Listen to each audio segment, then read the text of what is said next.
Hello, my Waterproofians, my Waterproof Records listeners. Welcome back to the show. Today, we are going to welcome Shawna Potter. Shawna is the lead singer of the Baltimore, Maryland punk band War on Women. If you haven't never heard of War on Women, now's your chance. Well, maybe listen to the show and then you could listen to it afterwards. Or you could go cue up a couple tunes, listen a little bit, and then listen to the show, whatever you want to do. But you're about to meet Shawna Potter, and she is awesome. Shawna is not only the lead singer of this band, but she's also an author.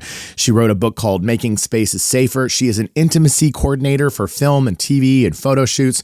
And she also has her own badass podcast called But Her Lyrics. So you should check that out maybe after you listen to my show. But I was so excited to welcome Shawna Potter on the show, so let's get right down to it. It's time to talk to Shawna Potter from War on Women. Let's go. Things are going to change. I can feel it. If this going to be that kind of party, I'm going Waterproof Records. Waterproof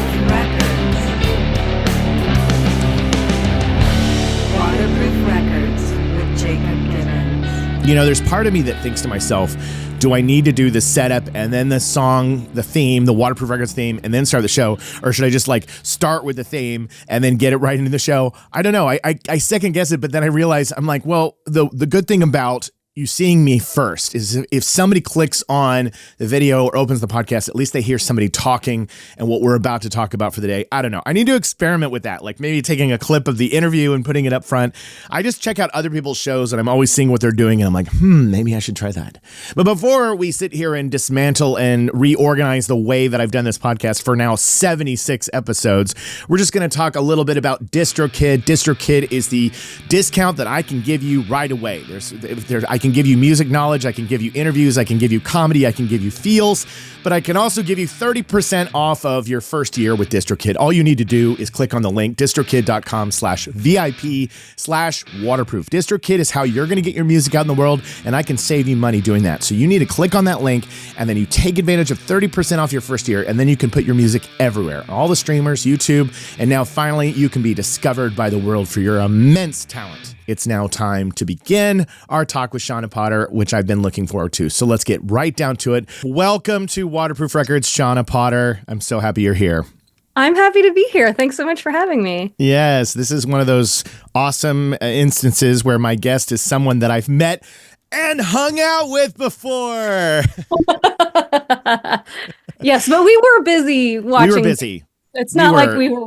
It wasn't a hard hang, you know. No, it wasn't a hard hang. That's a good way of putting it. It was like we were at a very, when you're at a festival. So for the audience, this is the Best Friends Forever Festival, which I've talked about quite a bit because it made an impact on me. I did an episode just about going, and it was an awesome festival. And when you're at festivals, it's like you can see friends, you can talk to them a little bit, but you're literally going from stage to stage. It's like I am not getting deep with anyone at a festival. I have to move on and socialize. Yes. Yeah. Mingle. Yes. And so I think we got a chance to talk. I was, backstage and trying to talk to other bands, and that's where you got a chance to introduce yourself. And I'm embarrassed to say that when I met you, I was not well-versed in my War on Women. Don't be embarrassed. I was embarrassed. So I wasn't aware, we took that fun pic, and then I knew somebody had mentioned you being in that band, and I'm sure it was me. I'm sure I was like, I'm in a band. You should I'm in a band, by the way. I'm in a band. I'm a fan of yours. Great. And I was like, okay, cool. And then it's like in the chaos of everything, right? You just go home, your life goes on, and then a little while goes by, and a playlist will play songs. And I remember I was driving and I was listening, and I think it might have been White Lies or something that was just kind of coming through, if you like this, then this. And I was like, oh, this is kind of badass. And then I remember looking down at the band name, and I don't know why, but I wasn't connecting the dots back to us meeting at first. Yeah. I was like, cool. And then I remember my buddy, he sent me a text and he's like, man, have you listened to this War on Women album? It's so good.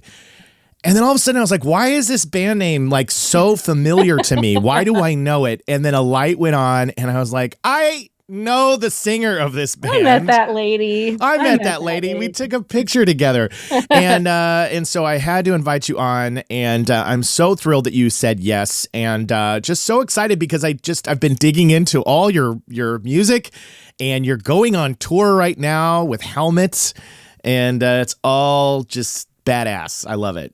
Yeah, I'm super excited to tour with Helmet. That's coming up really soon. I don't know how quickly this episode will come out, but the tour starts like February 18th, 19th, something like that in Texas, and takes us to the West Coast and then back to the East Coast where we're from.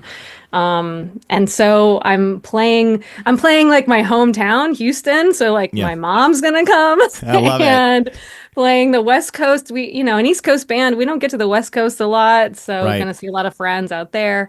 So just really exciting. Yeah. That's something I've learned since I started doing this podcast and talking to so many musicians that tour. I learned in my lack of understanding, it's not easy to tour different regions of the country. You know what I mean? Like, it's always easier to be touring around where you live and where you have friends and resources and everything. And the moment you go to the opposite side, it's like, damn. This is tough. Well, because there's always that one drive that's like, okay, to get to the next town, it's like 10 hours. Like, is it worth doing that? Do we want to like skip that far? And sometimes it's not. Like on this Helmet tour, we play Seattle and then we play Boise, Idaho, and then we play Denver. Like it's not. No, that's quite a run. It's not going to be a fun couple days other than the shows themselves. So yeah, it's we don't do this for the money or convenience. We do it because we love it and we have to. That's for sure. Yes, if there's one thing that I think is the biggest part of that sentence is you have to, because I was listening to your music and the words, and I was like, you got a lot to say, and it needs to be said, and it's very powerful. You've got some incredibly powerful lyrics. And you're also teaching me history because I didn't know what Aqua Tofana was. Yeah, I really like that stuff, like sharing.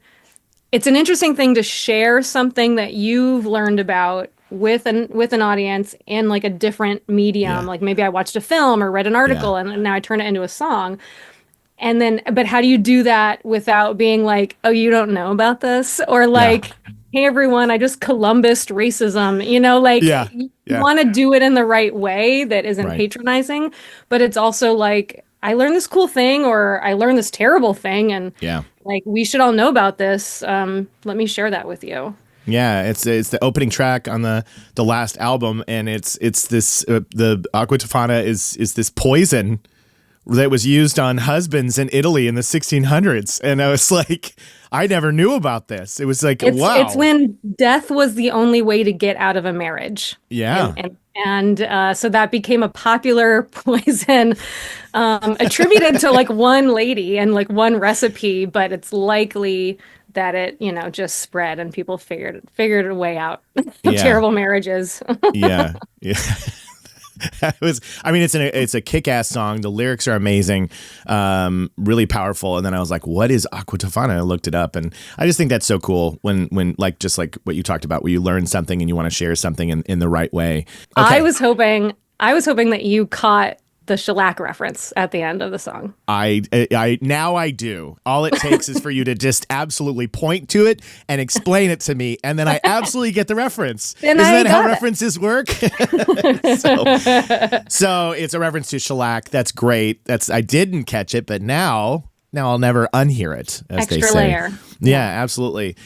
Before we get to kind of, I don't know, some of the inspirations and things that led to this band and really, what my audience loves to hear is, what was Shawna like growing up listening to bands and music?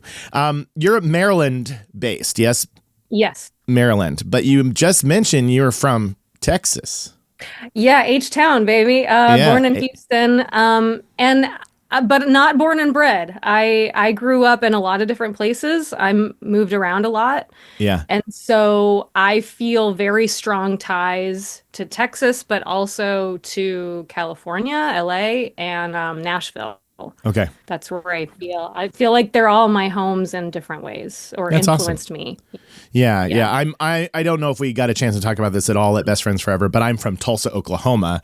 So I'm from that part of the world, born and raised. And so Texas, Oklahoma, we're, like I would say, there's a rivalry when we're home, but it's really just Oklahomans getting upset about Texas, and Texas doesn't even think about Oklahoma. That's the sad thing. It's like, I don't even think about you. Yeah. Yeah. And there's a million versions of Texas because it's so big, It you know? is. Yeah, like Houston, Austin, San Antonio, Dallas. It's like they're all so different from each other. Yeah. And so I don't feel any kinship to Oklahoma. Being Yeah. from Houston, it doesn't make any sense to me. Yeah, absolutely. And so I growing up in that part of the country, Bible Belt, lots of rules about what music is allowed or not. Did you have any of that in your household growing up? Did you have any strict parental rules about what you could and couldn't listen to? No, my parents were rockers. Man, this is more times than not. This is why I didn't become a rock star, because everybody on my show who's like a touring musician had these amazing parents that were like, yeah, listen to anything. And my parents were like, no, you're going to go to hell. And that's why I'm doing podcasts and not on the road. Well, it still probably made you a cool person. Thank you. So don't about that. Don't fret too much, right? And yeah. But yeah, no. And, my parents were divorced when I was like 2 or something. So Okay. they've been separated a long time. I don't really remember them being together, but on their own. And even my mom's like brother, my mom's brother, my uncle plays guitar, and he's always played guitar, but no one else plays an instrument. Yeah. And so it was kind of odd for me to like request a guitar at 12 years old and to want to be on stage and perform. Like everyone else was just like enjoyed music and Yeah. wasn't really up for performing, or they were too shy, or and so I think that generation, the one right before me, is like, oh, that's nice, good for Yeah. you, Yeah. because it's not something they felt comfortable doing, or they didn't consider it. And maybe now that I'm like still a starving artist at this age and don't really have any savings or anything, they're probably like, we should not have encouraged that as much as we did. But you're rich in life. Your soul is enriched. You do what you love. Yes, I do. I do. And I think that there is something that, it's that grass is always greener thing. People with regular jobs with savings and 401ks, like, they're just like, oh, it's so cool that you tour. And I'm just like, it's so cool that you can like go to the dentist whenever you want. That's amazing for you. Wow. Grass is always greener, for sure. I wish everybody had a little bit of everything. Yeah, that's really what we need, right? We need this. Yeah. We need this country system, and the disparity between the wealth and the way that it reaches all of the people has got to be fixed. Understatement of the year. Yeah, right. Case in point, where we are currently. I mean, this is talk about a relevant time. I mean, your band, sadly, has been relevant for I don't know, ever. Yes. But right now it feels it's very frustrating, and it feels like we're ramping up in the worst way. Yeah. And I know that's a dark outlook, and I try to look at things positively, but it's kind of a shit show out there. And, we need bands like War on Women to take a stand, to be, active and reach young ears and teach them about, rights and the strength of women, and the just so much of the subject, everything from the abortion rights to women's rights to stolen land, to all the things that you guys cover in your lyrics and your music. It's just, we need to be having these conversations, and we need to continue to educate young listeners, so that they're not growing up with this world that's being given to them and spoon-fed to them on social media, and they think that this is the truth when it's not, Yeah. Yeah. And luckily, I think, obviously protest music is not new, but when we started, it didn't feel like a lot of music, especially mainstream music, would touch any kind of political issue, or you could, be canceled for being like, I think George W. Bush is a bad president. You're out, Right, it's like, right. no, he is though. It's like, that was really obvious, and they shouldn't have gotten all that shit for it.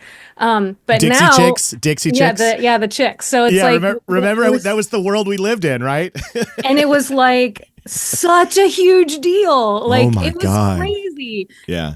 But now we're seeing like I feel like protest music or the ideas, the social justice ideas are moving more into mainstream, into pop. People are willing to talk about it. Yeah. And that might be just because things are so bad that it reached a tipping point Yeah. that you can't not say something. But like, just even at the Grammys, there's people talking about trans rights Yeah. and fair wages and that's a beautiful thing. And so my hope is that talking about this stuff can become more normal and accepted for just like casual music listeners. Yeah. And also that hopefully some of those fans that are into that social justice shit that pop stars are talking about will be Yeah. like, is there heavier music that talks about this Right. stuff? And Right. find us I too. want to message, but I also want to just totally rage right now. I just want to Yeah. like smash things. And I have something to like jog to. Like, Yes. come on. Like, I got you. I got your back.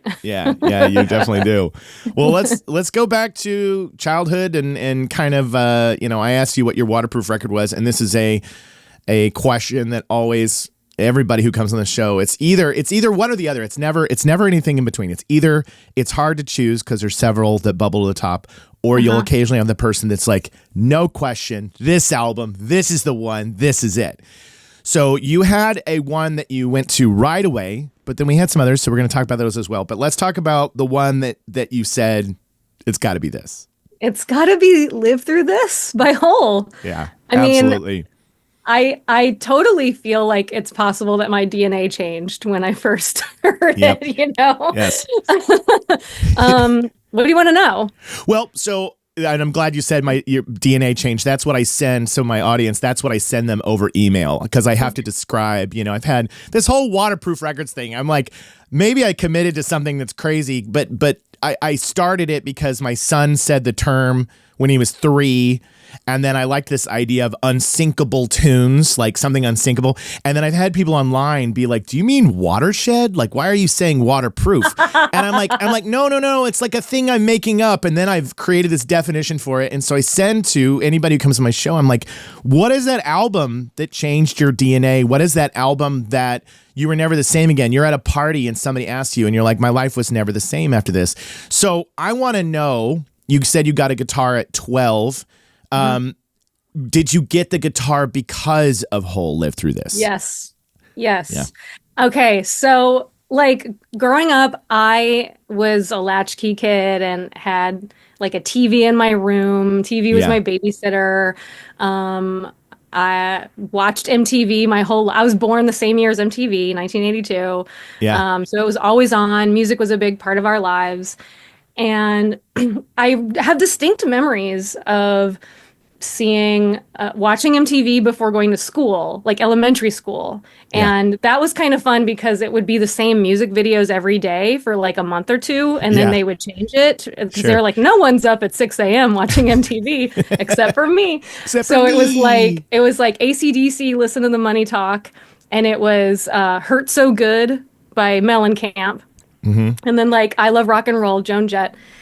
And so I do know I've seen a woman play guitar and early in life, but I think it was still like really abstract. I didn't understand how this thing she's holding had anything to do with the music coming out. I was very young.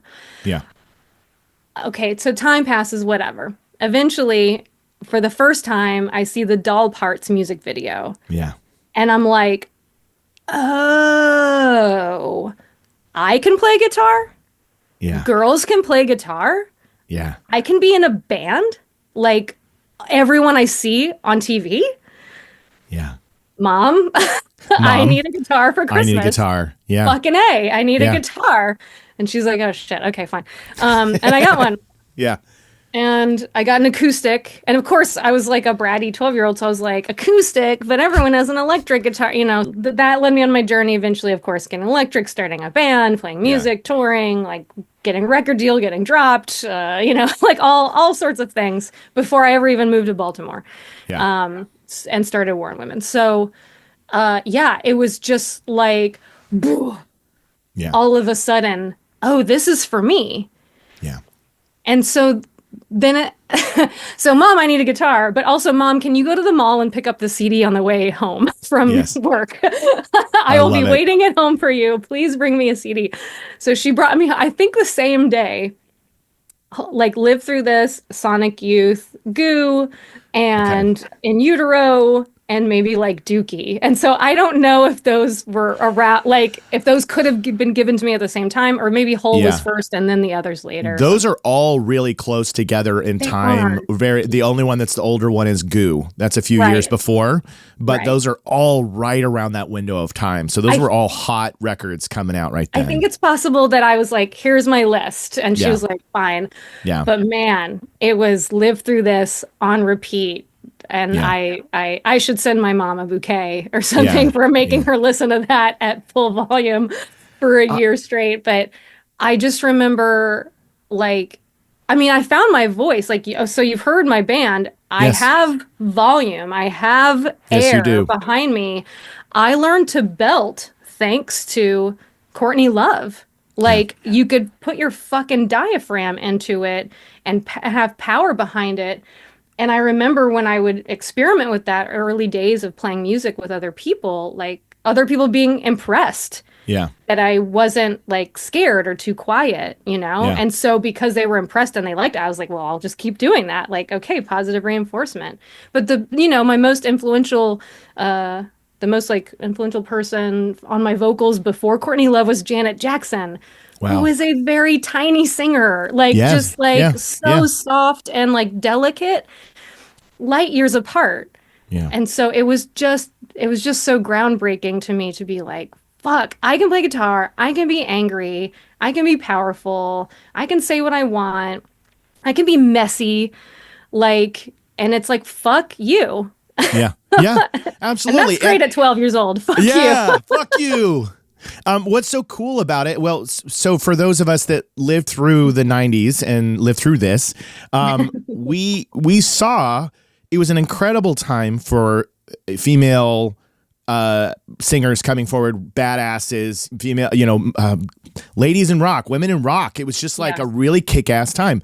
But we also saw how they would always be under attack for like especially Courtney Love. Like, could they have tried to diminish her talent more back then, to call her crazy, to call her a druggie, to call her somebody who stole music from Kurt? All these allegations that really seek to take away all the power, all the success, and all the work that she's put in, that her band has put in. And it was just crazy. And I was a kid, and I remember people talking bad about Courtney Love all the time, because you're into Nirvana and then you have all these people that say bad things. And I have seen that same dialogue carry on into adulthood that's never been shaken, of these ideas, because they didn't like the fact that this artist was saying what she was saying. They didn't like it, right? And I think the 90s were definitely rife for like a feminist backlash. Like historically, there's a really great book called We Were Feminists Once that lays out the deliberate plan to diminish feminism, women's rights. Like, it's not an accident that people are like, oh, your grandmother wears combat boots. Like, that's like a dumb old joke about feminists or something, like a put down. Yeah. But it's like that stuff does not come from nowhere. Like, it was actually calculated from Republicans, religious right, stuff like that. And so that book is really cool if you want to understand why do we just have a bad taste in our mouth when we think about feminism. So yeah, it was that time where like we were seeing some women that were giving us permission to do what we want, say what we want, feel how we want, but then also like the rest of society was like, nah, nope, no thanks. And that's a really weird place to live, like, am I allowed to be or not? Yeah, but absolutely. For music, I felt like I could do what I wanted to do, which is why I love it so much. Yeah. And it is wild, because when you're young, it's difficult to see how much the narrative is being controlled that's being fed to you, right? Yeah, so you're just going along with what you're seeing, MTV News, what people are saying, what's on the radio, what's on the TV. And then now more than ever, because of the internet and social media, it's like, I was just talking to my son the other night. He was like, he's like, people get so upset over articles that are sent around, and I was like, half the time they don't even read them. And a lot of times these aren't even fact checked or whatever. It's just to get a rise out of people. Yeah. And so the whole goal is to pit us against each other, to make us hate each other.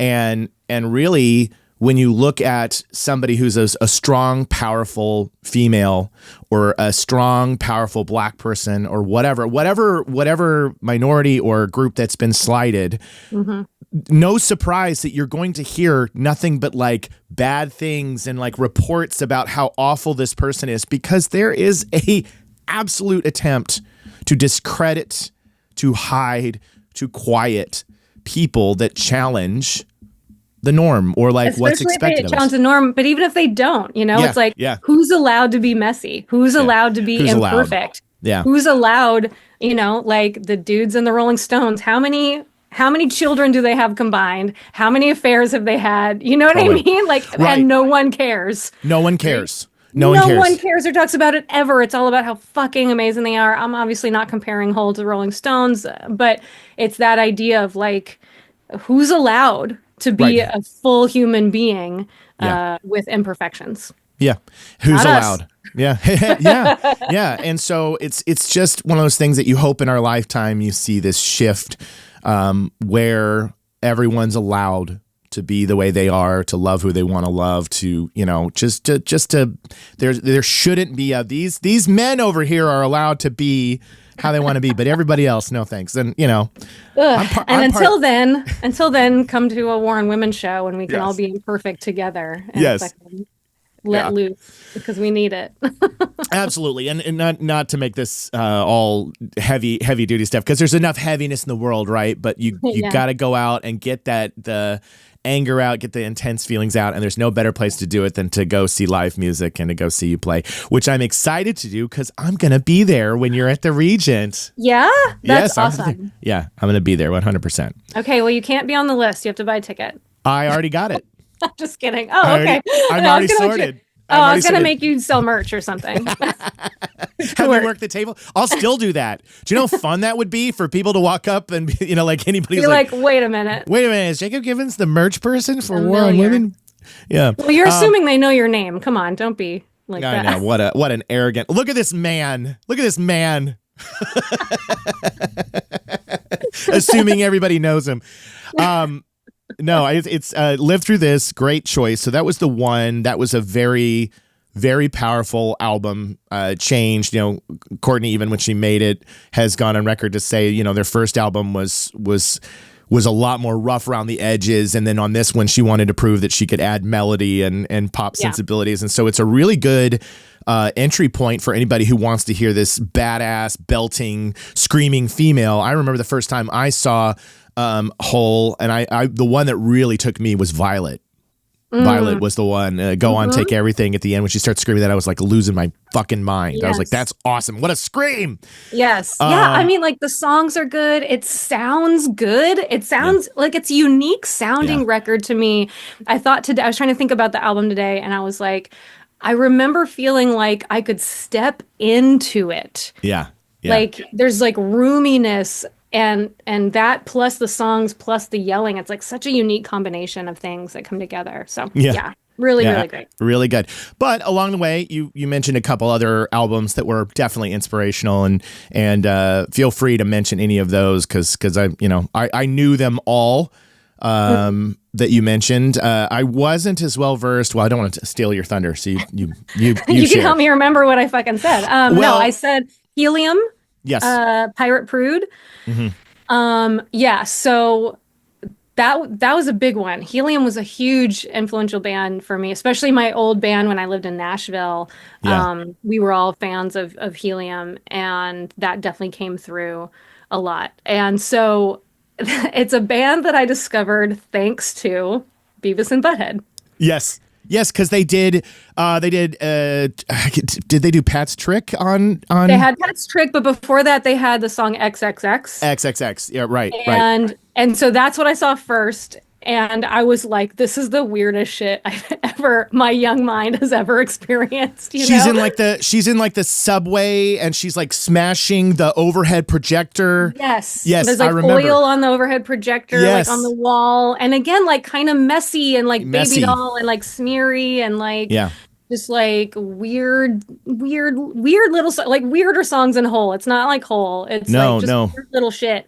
And it was just so fascinating. And so that sort of opened my eyes to like other possibilities that music could be something outside of like a structured, like normal rock song, I guess. Sure. I'm not sure. But yeah, the messiness, the freedom that always appealed to me at that age as a young lady. Yeah, Helium was one that I wasn't super well versed in. I knew those songs, XXX, Pat's Trick, one more that I'm drawing a blank on the name, but those would come through. And I didn't own them, and I went back and listened to Pirate Prude after you mentioned it, and I was like, well, one of the things that I struggled with in my teen years is when somebody goes pitchy, and they go a little atonal.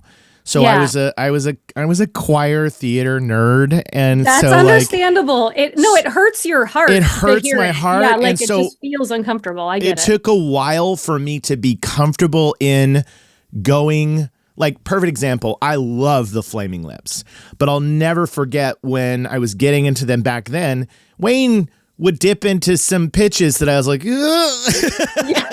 whoa. And then when we were kids, there was that song by Biz Markie, You Got What I Need, Say Just a Friend. I used to crack up about that song because I was like, he's so out of key. But it's fine. But I know. It's great. It might be better. It's wild. Like there is a difference between like, okay, you just can't sing. Right. And you're doing this weird thing with your voice sometimes and it works. Yes. And Biz Markie, Flaming Lips, Helium, it just kind of worked. It works. Yeah. But it at that time, it didn't work in my brain. For you, I had to get past it. It was like a reflex, right? But I like Helium, but you listen to Pirate Prude and you go, there's somebody who's doing something cool, artsy, and different, and not and making a choice to be atonal or to do the phrasing this way is definitely a choice, and she knows what she's doing. But it was like it took me a minute to catch up to it. So I love that you picked Helium. That's a great choice. You inspired me because I think I'm going to make that my Sunday treasure. I'm going to do Helium because we talked about it. I was like, that would be a good one to show people. So totally. Yeah. And their whole catalog is cool. They get more like Renaissance-y minstrel as they go along. Like, so it's like you can choose on their catalog where in the 1200s you want to be. But it's a very cool catalog from that band too. So, and she gets better at singing if that helps anyone. No, she definitely does. And I know you notice that as well. That her voice does get stronger as she goes. All right, another album. Another album that it's one of those things where, you know, when someone like you asks me like, what's the album? What's your waterproof record? You kind of don't want to overthink it. Right. And so I feel like if I really sat down and took a lot of time, then I might have a different answer. But like right off the top of my head, I was like, Live Through This, obviously, maybe Pirate Prude. And I was like, maybe Jimmy Eat World's Clarity. One of my top 10 albums of all time. I mean, Desert Island album. Yeah. And so I think I doubted myself for a second. I was like, should this even be on the list? Because I guess I haven't heard it in a while. But I realized that's more of a problem of like, I'm still getting used to streaming and that I can listen to anything I want at any time. And I just like forget. It's not like, here are your CDs in your car. This is what you have to listen to. And so without the choices in front of my face, I just kind of forget what's possible. So I actually started making playlists that are like high school. And I'm just adding albums I listened to in high school so I can just remember like, oh yeah, I like Nine Inch Nails' Downward Spiral. I forgot. Oh yeah. You know? But Clarity just popped into my mind, and I think it's kind of nostalgic in that I remember listening to I was shown this album by someone. Yeah, right? me too. And that always has a special meaning. And so I'm hanging out with this guy. He'll know if he listens to this, he'll know it's him. Hanging out with this guy in my room, lying on my bed. We're literally just listening to the CD, and it's like sometimes making out, sometimes not, sometimes Yeah. talking, sometimes not. And then by the end, that fucking last track that like turns into this like dance thing. Oh, it's amazing. I was just like, I'm losing my mind. This Yes. album is so good. What the fuck were they thinking? so good. And so it's like it's attached to this like beautiful moment that I shared with someone that I'm still friendly with, and like, and also it just like I just didn't. It was so unexpected. Every Yeah. song just felt unexpected and like beautiful, and like earnest, and I don't know. That's just what came to mind. Absolutely. That's a huge album for me, and I love that you mentioned that last track that goes on and on and on, which I love. I love it. I love how Goodbye Sky Harbor goes, and it's like definitely like I've flown into that or out of that airport before Sky Harbor, and I'm always like I gotta put on Jimmy Eat World's Goodbye Sky Harbor, and just like look out the plane window as we're like building, and I'm looking at like Patchwork Farms, it's just one of those moments. But yeah, it's an earnest, it's a very, very feeling album. I mean, it's definitely why people reference it as being such a emo foundational album, because it is just so feeling. Of course you were making out to it. Of course you're, of course you're out. It's just, it's just so good. Yeah, I feel like that genre blending and it being a surprise, it's like you can do that really well or you can do it really shittily. And so it's done really well. It fits. It makes sense. And I kind of feel that way about like Refused, Shape of Punk to Come. That was like, another one. Yeah. That was on my list. Like those elements coming together, like you're like, oh, fuck, they're doing something cool here. And it's not cheesy. It's not weird. It just fucking works. Yeah. But it's unexpected, and it changes music once people have heard it. It's influential. Yeah, Refuse Shape of Punk to Come. It was I was late to that one. That was one that came out at the late 90s, and I don't think somebody got that to me until I was like 2003 or something, 2004. And I was like, what? I was like, what is this? I was like, this is fantastic. I don't know how I missed it.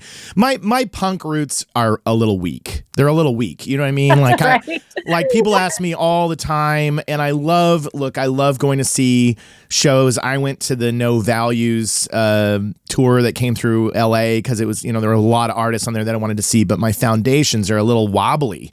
So like when people start going down the punk I mean, you're route, from Oklahoma. yeah, totally. Honestly, I like geography has something to do with it, where It does. some things make it to you and some things just don't. And They it's don't. not anyone's don't. fault. Yeah, you know? yeah, it's not exactly. Hey, thank you, Shawna. I agree with you. It's I'm not with my you. fault. It's not my fault. There are large chunks of time where I lived in the middle of the country, and like either someone had to show you something, it had to be on Beavis and Butthead, or it had to be in a catalog that you ordered because you got Kill Rockstar's catalog for some reason. You don't even know why. And unless you like decided to buy it because the cover looked cool, like you might not have heard it. Yeah, so absolutely. I get it. So I get, now that I'm in the position that I am, I get quizzed and messages and people all the time asking me if I know this, I know that, I know this, I know that. And let me tell you, the level of shaming that comes when they drop something, and I'm like, I'm sorry, I don't. My ears could not have digested every single band in history. Thank you. There's no way to do that. Now do that, but also be a woman.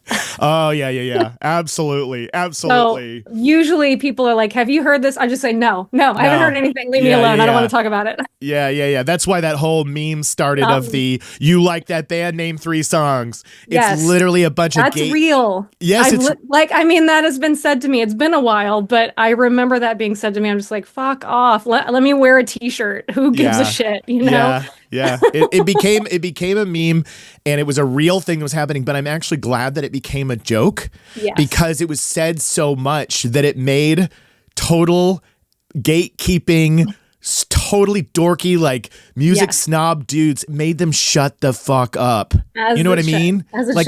As it should. And so we almost we just need to keep shining the light on all these things that happen so that they become like things that everybody talks about all the time. So that the next time that, a dude sees a girl wearing a t-shirt, he knows in his head, he's like, well, I can't say, oh, you like that band? Name 3 songs. And I can't help but connect all this to politics. Apologies. Yeah. But no, let's go for it. I've recently been like learning and reading about the fact that satire is a really good way to disarm fascism. Yeah. When people are like, individuals are like going for like fascist tendencies or like supporting Nazi shit or authoritarianism, like making fun of them and using satire and being clever and funny can actually really help change people's minds. Yeah. Because they start to think like, oh, maybe this isn't cool or good that I'm leaning this way. Somehow it works because they want the fight. They want to fight. They want to fight. They want the fight. They want to feel fucking righteous and be like, I'm right, you're wrong. But if you make them feel like a fucking idiot dork for liking something uncool, that's a different thing they have to wrestle with. And it eventually can make an impact. So if anyone listening wants to know, just like take them, punch down on them. Yeah. No, that's really punch good. Up to them. Yeah.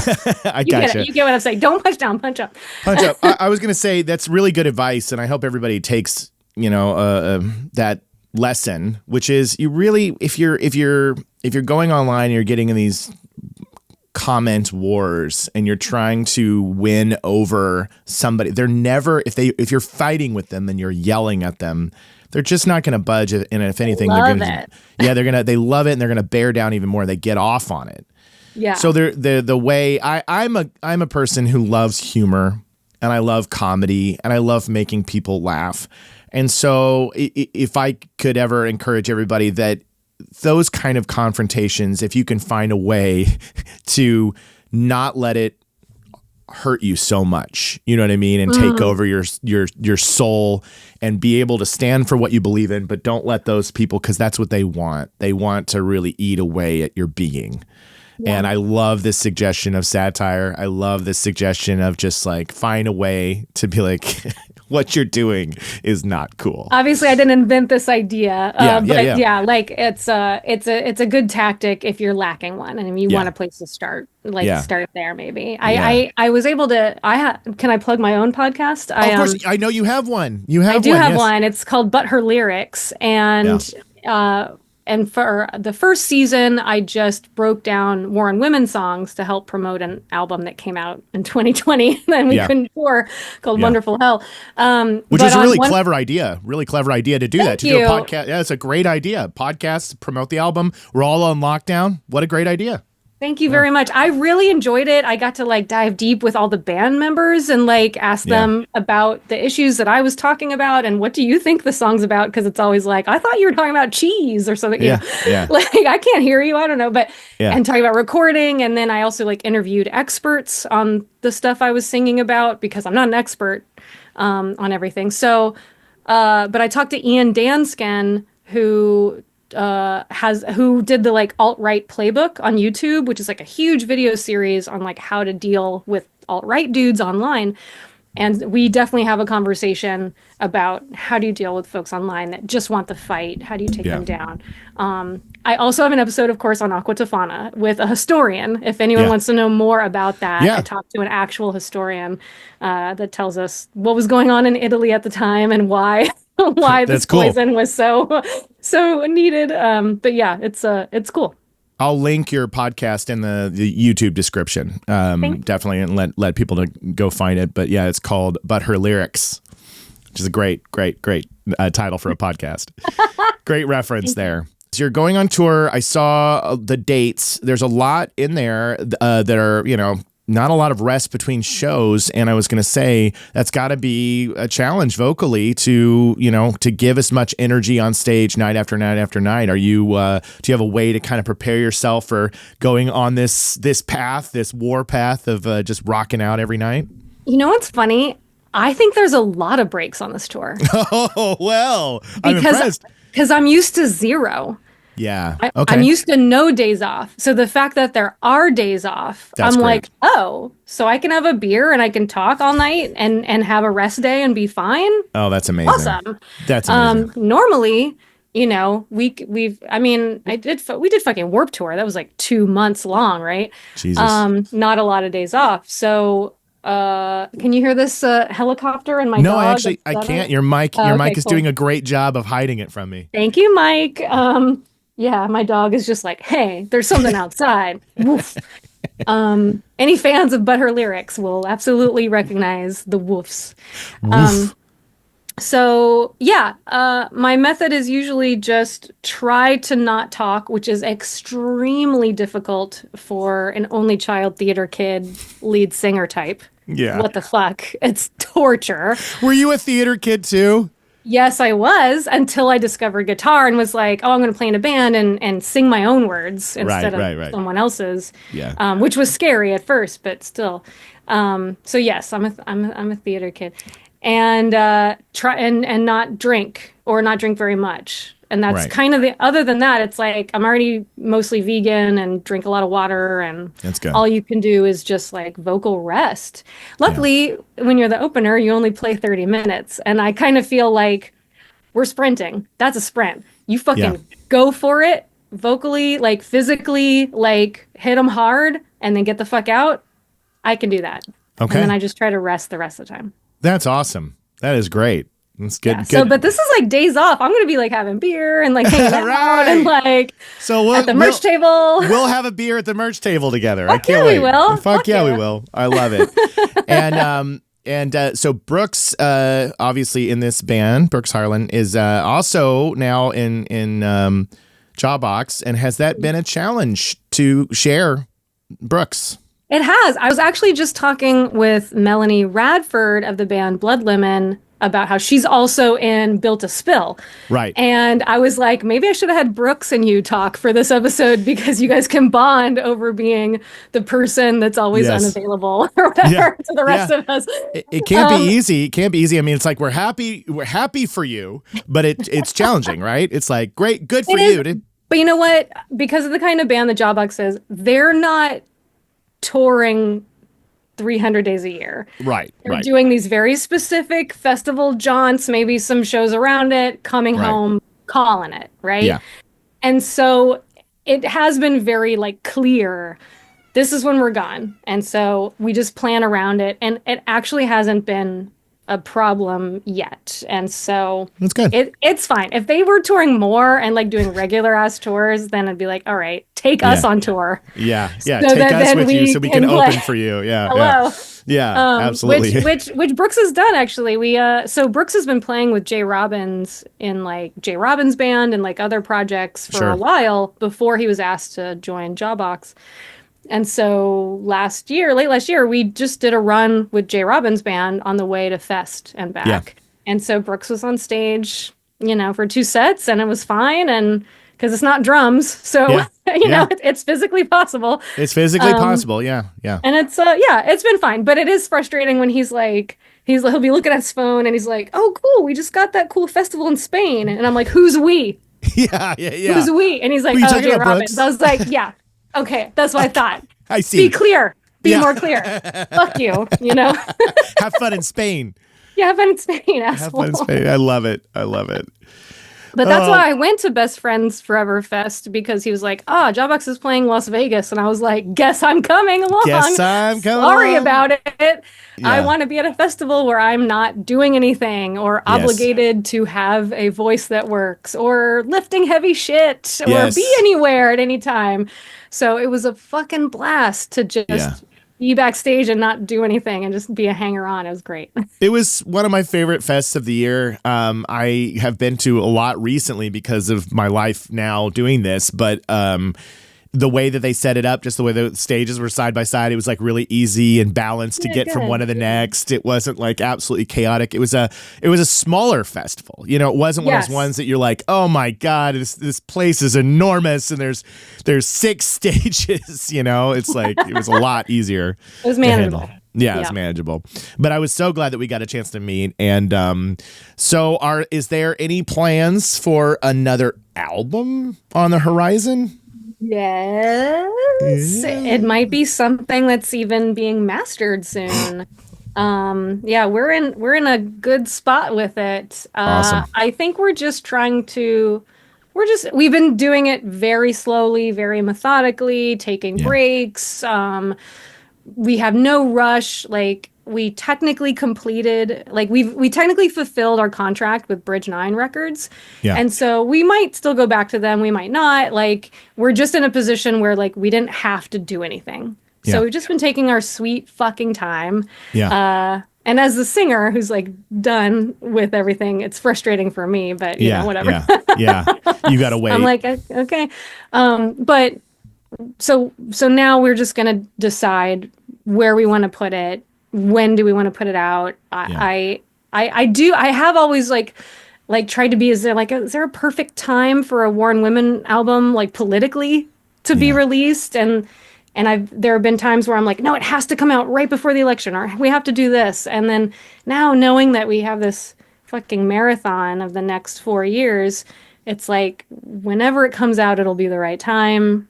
Like fucking chill out, let it go. There's enough stress in the world. I don't need to give a shit about an album that 10 people will hear. It's fine. So you're on this show now. Now it's going to be 20 people. We're doubling those numbers. Well, I'm hoping that you'll do one of those like, who's this? It's who's Warren this? Women. They're going on tour with Helmet. Whoa. For me to promote my tour so I can put that on Instagram. That'll bump my numbers for sure. All right. You just might see something cool for War on Women. I love it. Yeah. Do that moment, find a pterodactyl scream in a song that then you can go, whoa, what? To, you know? Yes, exactly. I've written it for you. Like you've written it. Here you go. Send me the script. I'll definitely do it. Oh, I love it. I love it so much. Well, Shawna, thank you so much for taking the time to hang out. Is there anything else that you wanted to shout out? I mean, obviously, she's going on tour. Catch her. Check out the dates. Go look online. I'll do all the links and fun stuff to point people in the direction. I think other than that, listen to my podcast, But Her Lyrics. Go to my website, shawnapotter.com. I'm an intimacy coordinator for film and TV. And so if you work in the film industry, hire me as your intimacy person. And I also teach safer spaces and bystander intervention, which we need very much right now. So I'm here to help people help other people. I love that. That's good. That's what we need to be doing right now. That's what we need to be radical doing. Act. Caring for other people, taking care of other people is fucking radical. And let's do more of that because we need that. I'm on board. 100%. I feel the same way and I'm all about it. So thank you, Shawna Potter. Thank you so much for coming on the show. It was an absolute pleasure to not only just talk, but to see you again. And I hope we get to, we'll get to see each other here shortly when you come through. And then I hope many more times after that. I hope so too. Thank you so much for having me. Friends for life. Friends for life. Deal. Shake on it. I gotta shake with his hand. All right. So cool. Just an amazing conversation. And I just feel so lucky every time I get to welcome a guest on the show, whether I've met them in real life or not, but I'm beginning to form all these amazing relationships within the music community. And I just feel so fortunate. And so thank you for helping me make this possible by supporting the show. If you already listened to it, I'm glad you're here. If you're new here because you checked out the episode because you heard Shawna Potter was going to be on this, or it got shared to you because of your love of War on Women, welcome. This is my podcast where I talk about primarily albums that I grew up with.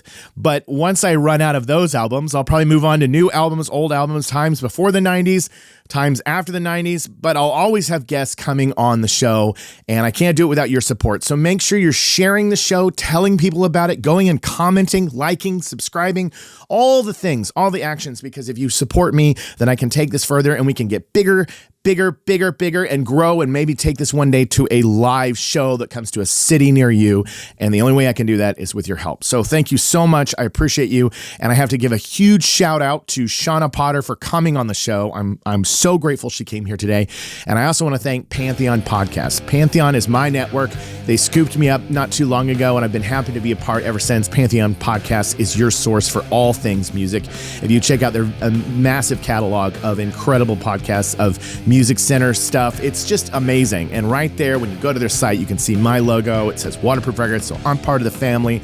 So you should be part of the family too. Well, you are, because you listen to the show. So thank you to Pantheon Podcast. And also don't forget to use that DistroKid link for 30% off your first year. It's right in the bio if you're watching this on YouTube. If you're listening to it, you just need to remember distrokid.com/VIP/waterproof. And then you get 30% off. But that's it. That's my 76th episode of Waterproof Records. I've got some exciting things on the horizon that I cannot wait to show you. And it's going to be a great year. And this is going to be your place that you can come and escape with all the craziness out there in the world, because there's a lot of craziness going on. And I'd like to be there for you so you can hold on to the music, hold on to the night, hold on to the memories, and have fun with me for a little while. So thank you again for joining me on Waterproof Records. I've been your host, Jacob Givens. You can find me all over the internets at Jacob Givens, pretty much everywhere. And you can also find everything all War on Women by just looking at War on Women. They've got a ton of things out there you should check out. So thanks again. Thanks for joining me, and I'll see you next time. Bye. Things are gonna change. I can feel it. If this gonna be that kind of party, I'm gonna Waterproof Records.